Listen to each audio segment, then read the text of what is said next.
आज जिला कलेक्टर कार्यालय में एक बार फिर आपदा प्रबंधन समिति की बैठक हुई। इस बैठक में आज खत्म हो रहे 2 दिवसीय टोटल लॉकडाउन के बाद कल से कैसे जिले में आवश्यक सामग्री सहित अन्य गतिविधियां संचालित करनी है, इसे लेकर चर्चा हुई, जिसमें बैठक में जनप्रतिनिधियों और मौजूद लोगों के आपसी सुझाव के बाद कल से भी इसी तरह की व्यवस्था ही जारी रखने की सहमति बनी है। हालांकि आवश्यक सामग्री भी लोगों को मिल सके, इसे लेकर भी बैठक में चर्चा हुई, जिसके लिए होम डिलीवरी पर विचार विमर्श किया गया है। बताया जा रहा है कि अब नीमच में सब्जी की ही सप्लाई की अनुमति दे सकता है, जिसमें भी सिर्फ आलू प्याज की होम डिलीवरी को प्रशासन की छूट रहेगी, जबकि किराना से लेकर बाकी सभी दुकानें बंद रहेगी। वहीं मेडिकल और पेट्रोल पंप में जरूर पहले की तरह छूट रहेगी। गौरतलब है कि जिस तरह लगातार कोरोना पॉजिटिव मरीजों की चेन बढ़ती जा रही है, उसे लेकर कोई भी अब छूट देने के पक्ष में नहीं है। एक बार चेन ब्रेक हो जाए तो लॉकडाउन में प्रशासन छूट देने पर विचार करते हुए आगे कोई राहत दे सकता है, लेकिन तब तक के लिए आगामी 17 मई तक नीमच में टोटल लॉकडाउन ही रहेगा। आयोजित बैठक में की गई घोषणा के अनुसार उन दुकानों की सूची निम्नलिखित है जो प्रतिबंध से मुक्त रहेगी और जो प्रतिबंध रहेगी। संपूर्ण जिले में सब्जी मंडी एवं ठेले तथा साइकिल पर लेकर घर घर जाकर सब्जी बेचने वाले सब्जी विक्रेता पूर्ण तरह प्रतिबंधित किए गए हैं।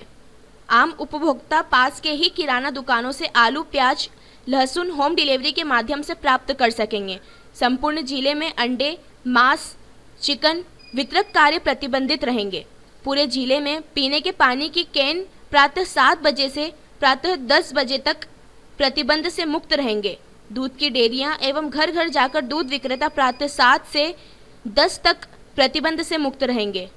न्यूज़पेपर प्रातः 9 बजे से प्रतिबंध मुक्त रहेगा। मेडिकल की दुकान में हॉस्पिटल प्रतिबंध से मुक्त रहेंगे। पेट्रोल पंप भी प्रतिबंध से मुक्त रहेंगे। समर्थन मूल्य पर फसलों की उपार्जन तथा सार्वजनिक वितरण प्रणाली का कार्य दर्शाए गए प्रतिबंधों के साथ यथावत चालू रहेगा। अफीम तोल कार्य पूर्णतः चालू रहेगा। समस्त किराना दुकानें हैं, डिपार्टमेंटल स्टोर एवं सुपर बाजार प्रति सोमवार से शनिवार तक प्रातः 8 बजे से सायं 4 बजे तक होम डिलीवरी सुचारू रहेगी एवं समस्त किराना दुकानों पर आलू प्याज व लहसुन की उपलब्धि होना, जिसकी होम डिलीवरी करना अनिवार्य होगा। किराना के थोक विक्रेता भी आवश्यक वस्तुओं की आपूर्ति प्रत्येक सोमवार 11 बजे से शाम 4 बजे तक मध्य कर सकेंगे। ग्रामीण विकास एवं मनरेगा से संबंधित सभी निर्माण कार्य चालू रहेंगे। जिले की सीमा में बाहरी लोगों का आगमन पूर्णतः सख्ती से प्रतिबंधित रहेगा। सभी गैर आवश्यक गतिविधियां व्यक्तियों की आवाजाही प्रातः 7 बजे से शाम 7 बजे तक प्रतिबंधित रहेगी। यदि कोई व्यक्ति संस्थान या प्रतिष्ठान उक्त शर्तों पर उल्लंघन करता है तो उसके विरुद्ध भारतीय दंड विधान की धारा 188 के तहत राष्ट्रीय आपदा प्रबंधन अधिनियम धारा 51 से 60 के तहत वैधानिक कार्यवाही की जाएगी। में नीमच में बढ़ती हुई केसों की संख्या को देख के आज जिला आपदा प्रबंधन समूह की बैठक हुई।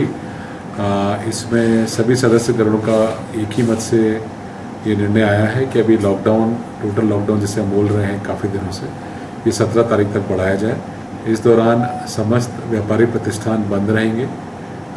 सिर्फ दवा की दुकानें खुलेंगी। मेडिकल जो है वो आपका 8 बजे तक खुलेगा। दूध जो है वो 8 से 10 खुलेगा।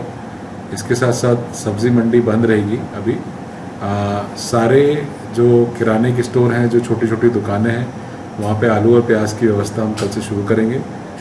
इसी के साथ साथ जो बड़े डिपार्टमेंटल स्टोर हैं वो सारे बंद रहेंगे। और सारे स्टोर्स को हम लोग होम डिलीवरी के लिए ही प्रेरित करेंगे। इनके नंबर हम लोग आज शाम तक जन सामान्य तक हम लोग प्रचारित कर देंगे। हमने पहले भी किए हुए हैं मीडिया के माध्यम से, और हम गली मोहल्लों में उनके नंबर प्रचारित किए जाएंगे, जिससे वो अपनी गली की दुकान से ही होम डिलीवरी करा सकते हैं। जो और गली की दुकानें जहाँ पे होम डिलीवरी की सुविधा उपलब्ध नहीं है, वो दुकानें भी अपनी शटर डाल के रखेंगे और वहाँ से जो भी ऑर्डर जो उनके लोग आएंगे उनको पब्लिक कॉन्टैक्ट ना करते हुए उनको सामान पहुँचवाएंगे। इसके अतिरिक्त उपार्जन की जो गतिविधियाँ हैं वो चालू रहेंगी। इंडस्ट्रियल एरिया चालू रहेगा।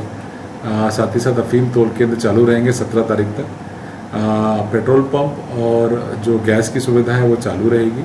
इसमें कोई दिक्कत नहीं आएगी। हेल्थ इमरजेंसी में लोग जा सकेंगे, लेकिन जैसे स्थितियाँ बनी हुई हैं, मैं फिर से ये बोलूँगा कि कम से कम लोग निकलें। बिल्कुल इमरजेंसी है तो ही बाहर निकलें, अदरवाइज ना निकलें। इसके अतिरिक्त अब एक बैठक में और डिसीजन ये हुआ है कि आगे के लिए सब्जियों की व्यवस्था बनाने के लिए मंडी में और कुछ व्यवस्थाएँ, जो कुछ सजेशन आए हैं जहाँ पे सब्जियों को धोने की व्यवस्था करने का भी सुझाव आया है। इस पे नगर पालिका और सब्जी व्यापारी संघ बैठ के एक कार्य योजना बनाएगा और जल्दी इसको 17 के बाद क्रियान्वित करेगा। बॉर्डर पे आने जाने वालों का जो असेंशियल ट्रक्स का मूवमेंट है उनके लिए उनके रिकॉर्ड कीपिंग करना, उसको और थोड़ा सशक्त बनाना, इस वजह से भी सुझाव आया है। इसमें भी संबंधित विभाग और संबंधित अधिकारी इस पर कार्रवाई करेंगे। इसी के बीच में एक राहत भरी खबर देना चाहूँगा कि हमारे 23 सैंपल की रिपोर्ट अभी आई है 12 बजे, और ये 23 सैंपल सारे नेगेटिव आए हैं। ये जो हमारे पुराने केस हैं 19 से जुड़े हुए लोगों की सैंपल्स थे, तो इनकी रिपोर्ट नेगेटिव आई है। शाम तक हमको एक्सपेक्टेड है कि हमारे लगभग अभी 120 सैंपल और आज पेंडिंग है, तो इनमें से आज शाम को कुछ रिपोर्ट्स आना भी बाकी है। शाम तक मुझे लगता है इसकी रिपोर्ट्स आ जाएगी। अंत में हमारे अब जो मैंने बताया कि 5 हमारे कंटेनमेंट जोन हैं, 5 कंटेनमेंट जोन में कोई भी मूवमेंट अलाउड नहीं है और अभी इसका बहुत सख्ती से पालन कराया जा रहा है। अब चूँकि नॉन कंटेनमेंट जोन में भी जो कंटेनमेंट जोन के बाहर का इलाका है उस पर भी लॉकडाउन की प्रक्रिया रहेगी 17 तारीख तक, तो लोग अपने घरों से बाहर ना निकलें। दूध और दवाई सिर्फ 2 ही चीज़ें जो खुली रहेंगी, इसके अतिरिक्त किराना की दुकान बंद रहेगी। हम नंबर देंगे, आपके आसपास के नंबर आपके पास हैं तो आप उनसे होम डिलीवरी कराइए, उसके लिए ही सिर्फ अलाउड है। कोई भी किराने की दुकान इसके अलावा अलाउड नहीं है। जो छोटी छोटी गलियों में दुकानें हैं या इस तरह की दुकानें हैं जो होम डिलीवरी नहीं करा सकते, मैं पुनः रिपीट कर रहा हूँ, ये अपनी शटर बंद करके लोगों को सप्लाई दे सकते हैं। भीड़ ना लगाएं, कम से कम ज़रूरत हो तो ही बाहर निकले, अन्यथा ना निकले।